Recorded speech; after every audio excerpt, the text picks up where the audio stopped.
welcome to launch day for No Problem Parenting. We're excited to be here and to have one of the authors, one of the contributing authors to this book here today, and she's going to tell us all about her chapter and what it means to her.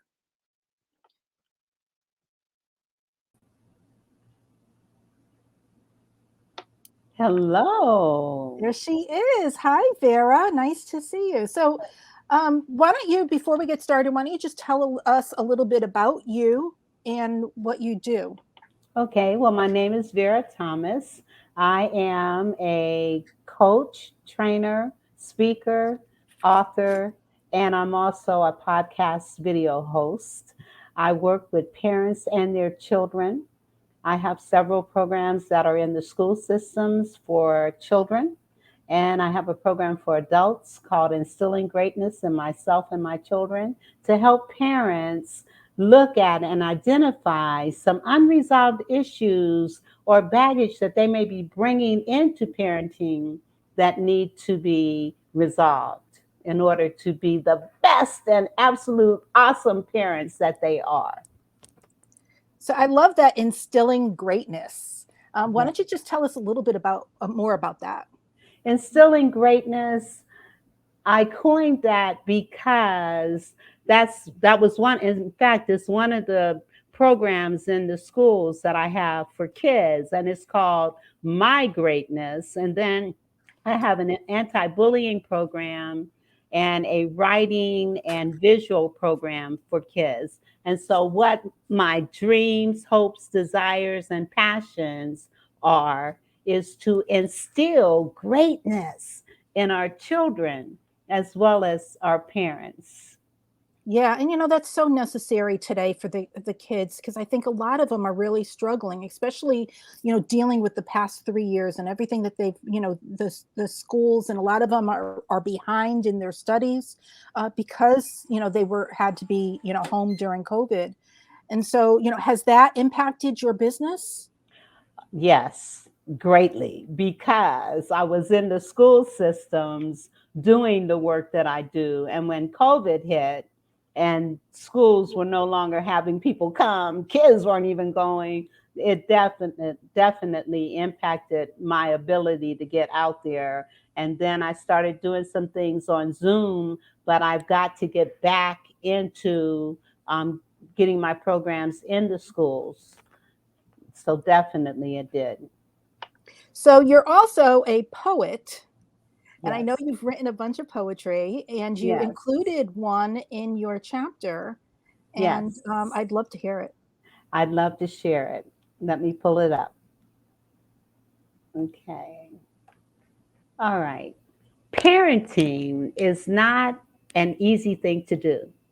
It takes courage, patience, and lots of prayer too. Having a child changes a life. Our goal should be lifting them up to higher heights.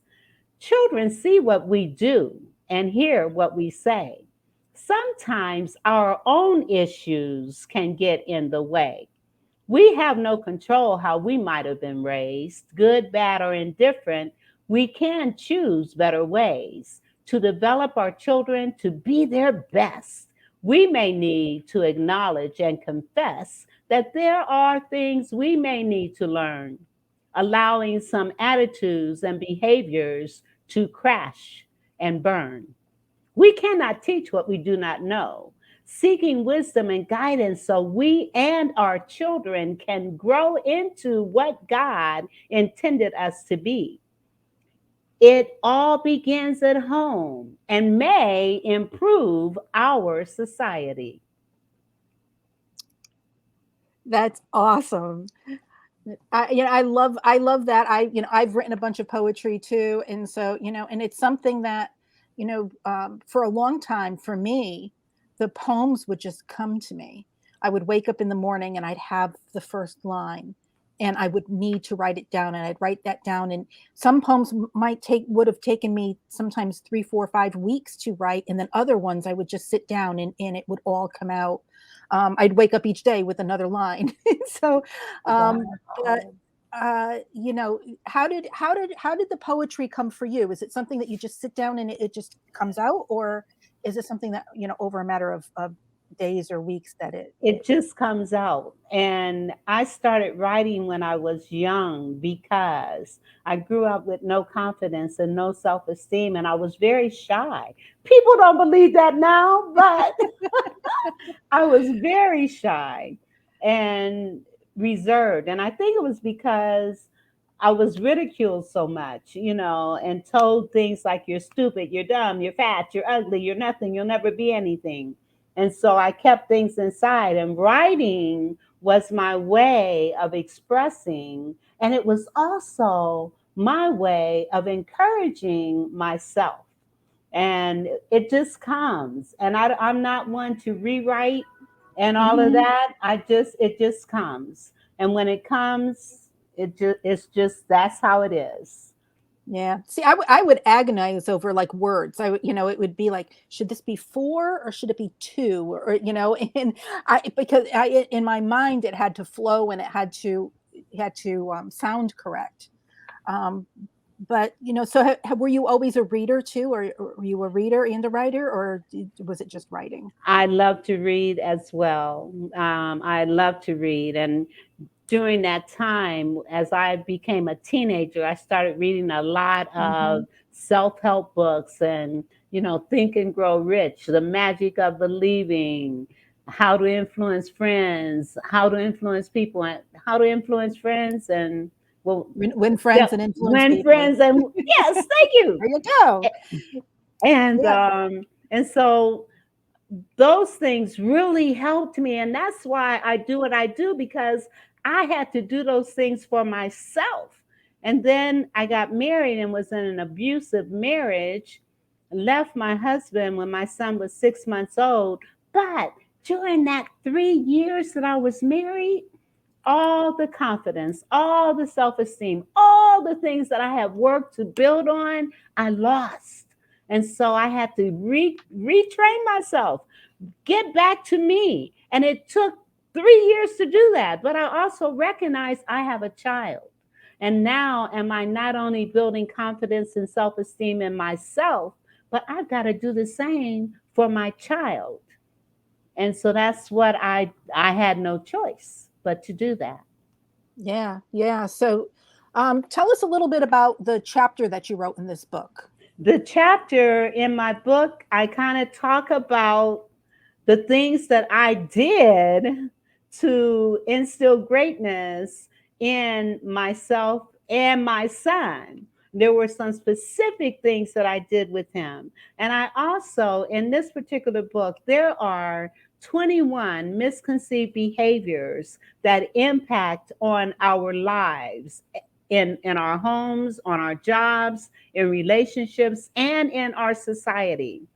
I had some of those misconceived behaviors. And so in the book, I talk about some of the misconceived behaviors and how I overcame them. And I also provide tools for parents to look at overcoming them as well. Now there are 21, and of course the chapter did not allow for me to do all 21, but I think I did 5 of them. And not only did I identify the behavior, but I looked at the causes of those behaviors, the impact of those behaviors, and how we can change those behaviors.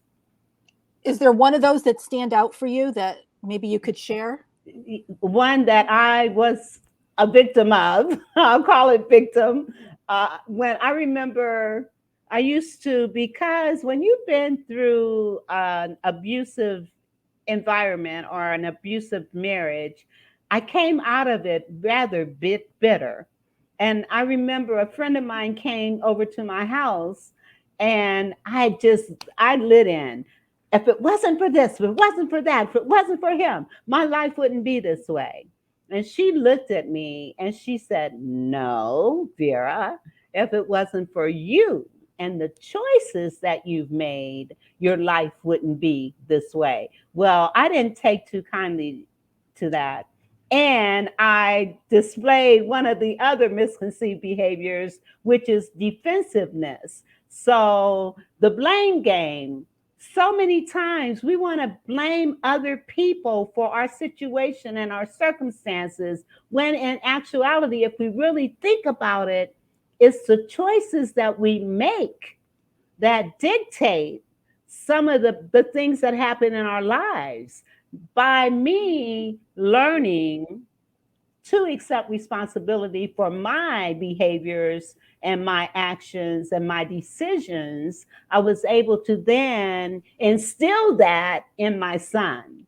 And so, one of the things that I value so much about him is that he accepts responsibility for things that happen in his life. And a mother could not ask for a better thing from a child, to be able to accept responsibility. Yeah, I love that. So we're talking about no problem parenting. Today is launch day. If you're listening to this, head on over to Action Takers Publishing slash parenting, nope, NPP, to get your copy today. And Vera, what is one thing that you want the readers to take away from reading this book? I want readers to recognize that when we know better, we do better.